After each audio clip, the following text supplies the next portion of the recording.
Hi అండి. నమస్తే. అందరూ బాగున్నారా? ఈ వీడియోలో చికెన్ కర్రీ చేశానండి. నచ్చితే లైక్ చేయండి, సబ్స్క్రైబ్ చేసుకోండి ఫ్రెండ్స్.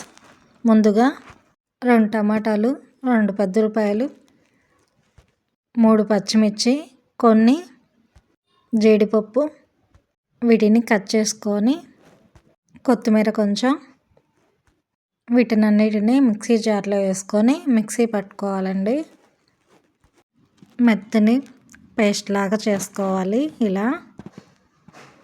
తర్వాత స్టవ్ వెలిగించి స్టవ్ మీద కడాయి పెట్టి ఆయిల్ వేసుకొని వేడి చేసుకోవాలి. ఆయిల్ వేడైన తర్వాత మిక్సీ పట్టుకున్న మిశ్రమాన్ని దీంట్లో వేసుకొని కొంచెం పసుపు, ఉప్పు వేసుకొని అల్లం చిన్నులపాయ పేస్ట్ వేసుకొని ఆయిల్ పైకి తేలేంత వరకు వేపుకోవాలి. తర్వాత 2 స్పూన్ల కారం వేసుకోవాలి. చికెన్ వేసుకొని కలిపేసుకోవాలి. 2 నిమిషాల తర్వాత పెరుగు వేసుకోవాలి.